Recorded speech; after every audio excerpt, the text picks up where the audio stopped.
It's always like your birthday with a package from China, so let's go. Hey guys, welcome back to the channel. It's awesome that you're tuning in. So in this video we are going to take a close look at the new product from Anbernic. So this is the model number RG353P. It's a mouthful, yeah, and it's another device, but it's a thing worth picking up that I don't want to try out today. But this product is slightly different than all the other ones that I've reviewed here on the channel. Not specification wise and performance wise, but it's more like the functionality that we're going to get. So already shows here over here it says dual OS, so we use this thing like an Android device, but also we can use it with Linux or Botacera. So on the box itself, there's nothing a lot of information, what you can see over here. A quick, nice overview of all the functions. But what I really like about these products of Anbernic, I'm just going to be honest, is that these products are very good quality most of the time. And this is one of those companies that also releases too many of the handhelds already mentioned before. But what makes me really exciting is just the form factor. Seeing this gives me this really nostalgia vibe, simply because I'm looking at this and the first thing that comes to mind is in Super Famicom. Let me know what do you think of it. Is this the same vibe that you're feeling too, or I am just maybe the only one? So at the back we also got some extra information about the system. For example, this thing comes with a 3500 mAh battery. And overall, what I like about it is just not only the look and the vibe of it, but I'm getting, it's just the way how it feels and how it looks. Of course, we do get a different screen this time. Normally we do have the white screens, but this time we're just going to get ourselves a 4x3. And for retro gaming, it's going to be absolutely epic. The first time I saw the handheld, it reminds me of this one, the Superboy S model. Of course, it's not really like a one-to-one copy. Also, the Hyperkin is made for playing real cartridges. But the looks of the device are having quite some similarities. Let's take a close look and just do a quick comparison for just the size measurements. Because when you're looking at the Superboy, it's absolutely super, but this thing is like Beefcake, to the maximum level. And the Anbernic is just such a really cool, neat, tiny device compared with the Superboy. Of course, I already mentioned, the Superboy is a device that plays original cartridges. So one of those reasons that it needs to have a very big casing. But in overall, just when you're looking at it, how it looks, got a little bit of the same vibe to it. So let's talk about the configuration, the buttons and the quality in general. Okay, so at the left side we're going to get a couple of buttons and of course the joystick. Nowadays we do get an amazing D-pad, and I can say this is absolutely amazing. Not only the feel, but when I'm playing some, let's say, shmups or fighting games, I was really excited about it. Then we do get ourselves the Nintendo Switch joystick with the click. Here we're going to get an extra button, the F button, and then we do have the select over here. So at the right side, we're going to get ourselves the joystick, A, B, X, Y buttons.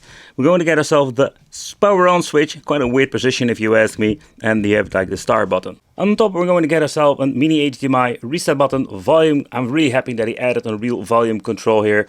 Do have two Type-C connections, and one is for charging. The configuration of the shoulder buttons are absolutely amazing. To begin with, even this thing is very slim, you can reach it fairly easy, and the same goes for the L2, that is slightly bigger.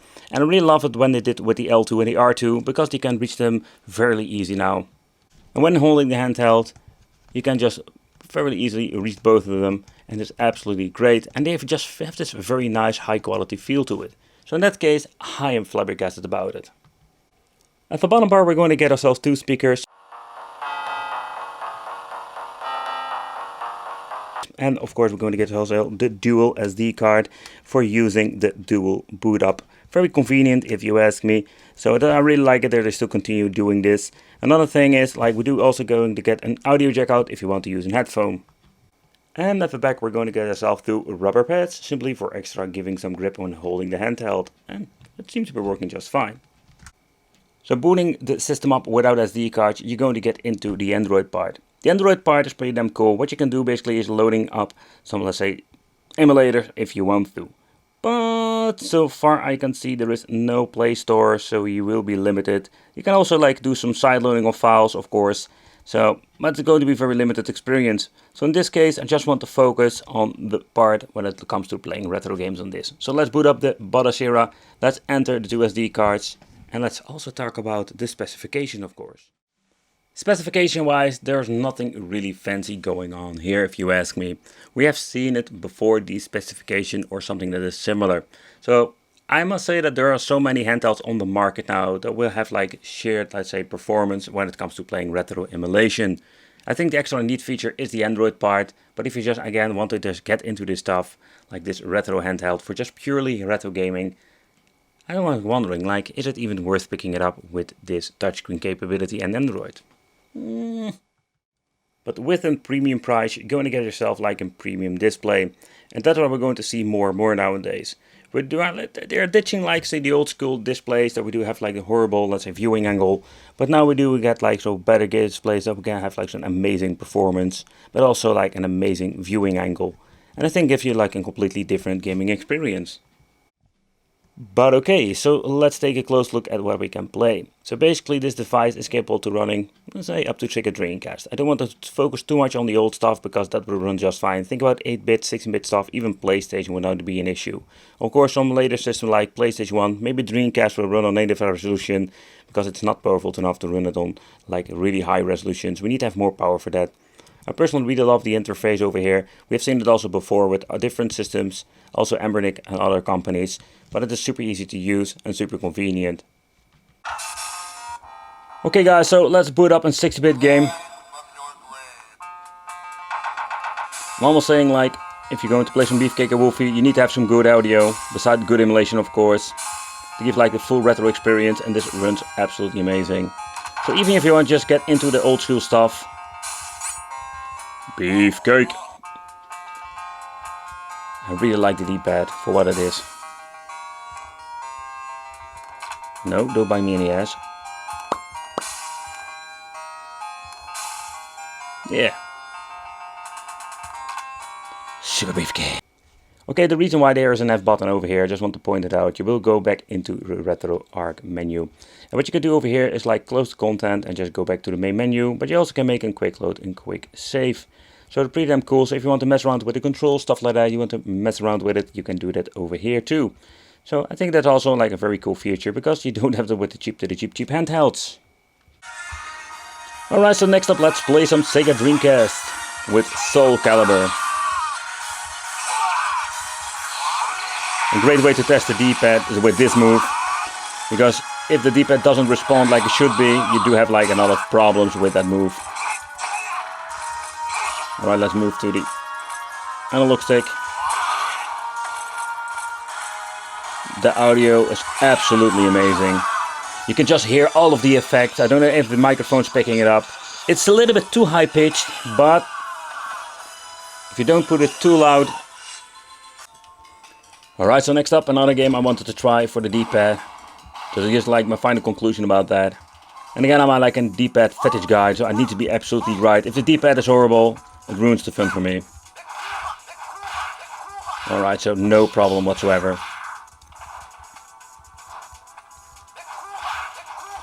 Alright, let's go to the analog stick.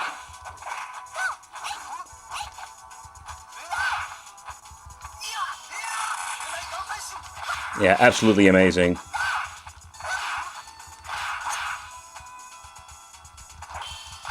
I just basically walked into a special. Alright, next go.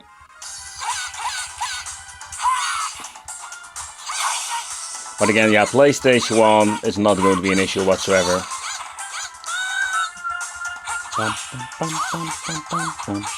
I love this relaxing soundtrack. Another game I played so much on the freaking PlayStation 1. It's such a fun game to play.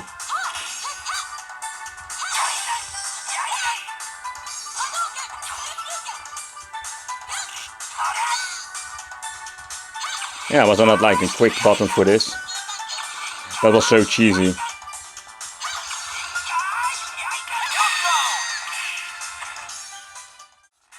Alright, so next up let's play some PlayStation Portable. But alright, so it already has been set to frame skip 1. When I booted up the game, I got an instant message like it's going to be running very slow. So here you can see like it's absolutely like garbage running it on this device. And yeah, you have your occasional drops, but this is not the way you want to play it. Also, like when you're looking at the screen resolution, it's not perfect because of course normally the resolution and the screen size is different with the PlayStation Portable. So it's cool that you can run it, it's a fun gimmick, but I think it's not going to be an extra value, especially if it's already like having some issues with freaking Tekken. It is quite stable when playing the game, but when you saw like the intro here, like it's a great example, it drops even to 50 frames.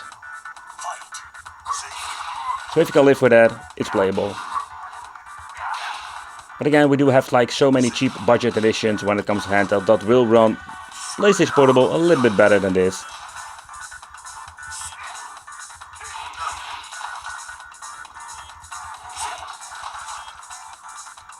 So for the TV out function, we need to reboot the system. So plug in the cable, reboot it, and what you can see over here, it will boot up into the TV out function. So something you need to take consideration, but I think it's a pretty damn cool feature if you want to bring this handheld with you and just play on a bigger screen. So the signal output itself, it's okay. You can see everything going to be a little bit pixelated, especially the background. But just let's play some couple of games just to see how it works out. Alright, so let's play some N64.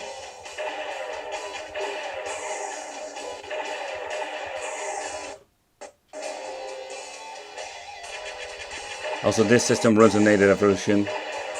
And let's try F-Zero because it's a quite demanding game.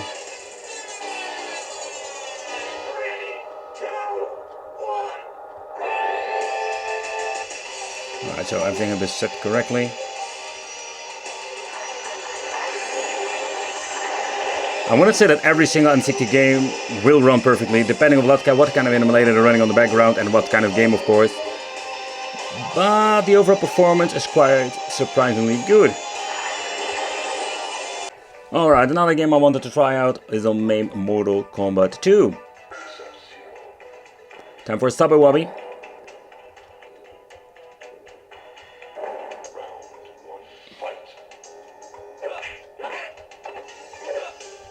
Crap, I need to find all of my freaking buttons. Oh crap. You know how it goes, guys. You know how it goes. Punch him in the freaking balls. That's how he doesn't win the game. No, no. Punch him in the balls. Punch him in the balls. No. No, that doesn't work. You can also try to freeze him. No. No. Cheesy computer. But okay guys, so when you're looking at this device, it's absolutely a very nice quality device. Beautiful display, good audio. I really love the D-pad. You know, when Wicked loves the D-pad, I am like almost like being satisfied. But when you're looking closely, like it's not like the most comfortable handheld out there. And the reason is because of the flat line design. Personally, I really love like more like ergonomic design. For example, some companies like Powkitty did this. Besides that point, there is no grip. Maybe now, maybe in the future somebody will print it. There are some pros and cons to this. And yeah, basically, let me know in the comments what do you think of this design. And I want to thank you for watching. Consider subscribing, hit that little bell, become the Wicked family. And it would be great to see you in the next video.